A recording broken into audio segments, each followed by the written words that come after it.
Hello and welcome to The Real Deal. Now, Gerard Butler, Jason Statham, and of course Liam Neeson have all played one-man band actors recently, but now it's the turn of my man, Denzel Washington.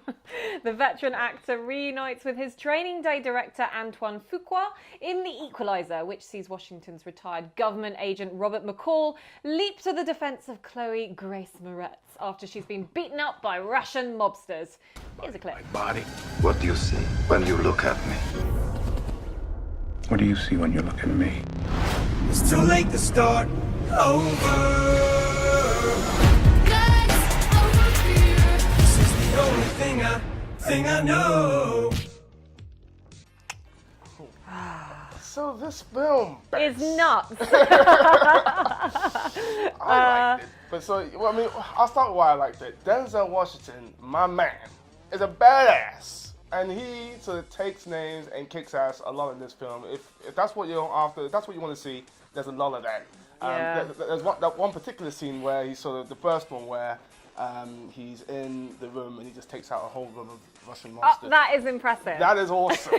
I was like, ooh, it's really gruesome as well. It's really insanely gruesome. I mean, I also like the connection the two characters have, Robert McCall and Terry, which is Chloë Grace Moretz, and then Washington. The connection they have is really good in the first half hour. I enjoyed that.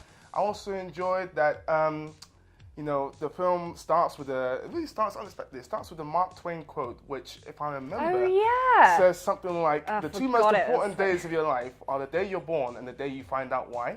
And that's an interesting way to start off the film. And I like that, at least for the first half hour or so, they really you can see what they're trying to do with that quote. Denzel Washington is sort of fighting his inner nature, denying his true self.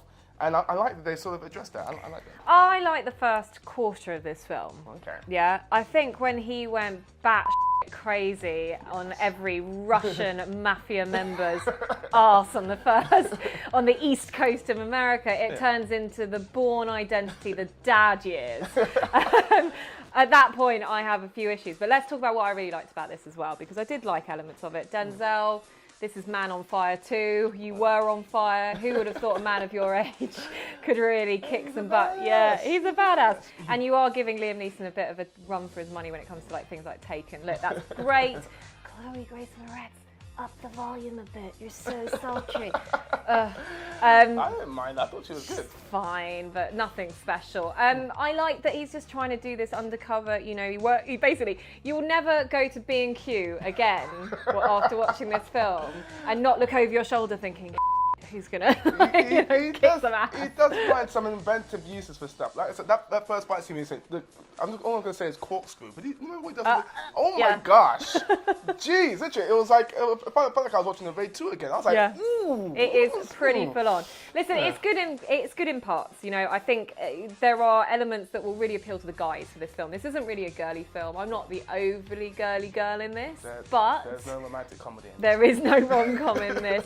There's nothing romantic. There was a bit of a moment where I was a bit like, oh God, is Denzel going to go there with Chloë Grace Moretz? No. And at that point, I'm so glad it didn't happen, but let's take a look at the bad. Yep, still going. Okay, so let's look at the bad. Interestingly, this isn't the film for me. Denzel, the dad years, go and sit in your rocking chair. He will come for you after that comment. He will come for you. He will what? He will find me and he will go. No, you won't, Denzel. This film doesn't work for a female audience at all. It's ridiculous. It is, and that's not a bad thing. This is a guy's film. I get that totally, but the ridiculousness of it kind of wears off after a while. The cinema. Can I just say, firstly, everyone left before the film actually ended, or the majority of the cinema left. You might not have done, but 3/4 of the film left because we thought, come on, finish already. Secondly, I just think Denzel, act your age in a way. I don't know if I ever want to kind of cross you in B&Q or home base, but if I did, just serve me with stuff. Don't go there with all this kind of crazy kung fu stuff. It just didn't work for me.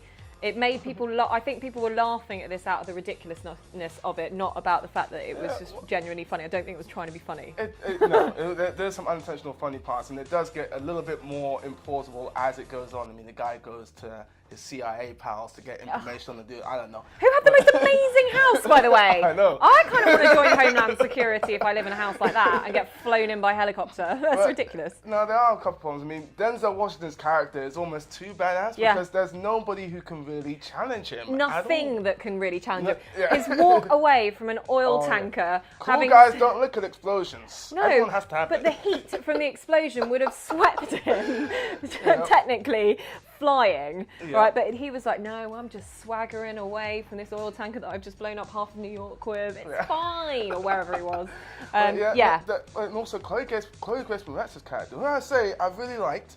She completely is erased from the film, like after the first half hour. Not a bad thing. You did not see her until the last 2 minutes. And as I say, Moretz is a really good actress, and you cast someone of her caliber in, you think she's going to play a more substantial part than she does. But after the first half hour, you don't see her again. She's the catalyst for him coming back to life as this agent, and then suddenly it's just like, oh no, wait, but we're going to let her go. I mean, after that scene where he sort of times his kills and he sort of becomes the avenging, killing, badass machine, it's very sort of seen it all before. Yeah. It's fun. I enjoyed it in parts, but it's nothing which you haven't seen in Taken or in a Jason Statham actioner or, it's just, guy, one-man army takes down. It's like the dad is. I told you this. No, one-man army. It's like a solo A-team.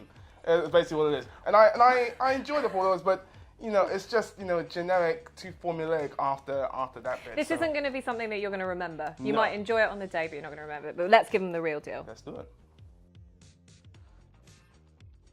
We are so rubbish at this. How Denzel knocks out a team of 5 in 19 seconds, I don't know. We're like hitting like 5 minutes.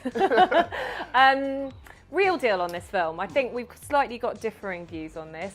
For me, ladies, go see a rom-com. This isn't going to be for you. This isn't your weekend watching. If your boyfriend tries to drag you give him a crate of beer, say take the boys with you, okay? This isn't something for us. I enjoyed it, maybe because I am a man, apparently. But no, I enjoyed it. It's fun for what it is. Denzel Washington is a badass, but it is forgettable. You're not going to really remember it after a couple of weeks. So I'm giving it 3 stars. Yeah, I think that's fair enough. 3 stars it is. So guys, thank you for tuning in to us here for The Real Review. You can catch us on Twitter at The Real Film Show, and also check out our awesome website, and I say awesome, I mean it. The Real Deal. The Real Deal on film.com. Thanks for watching. Stop.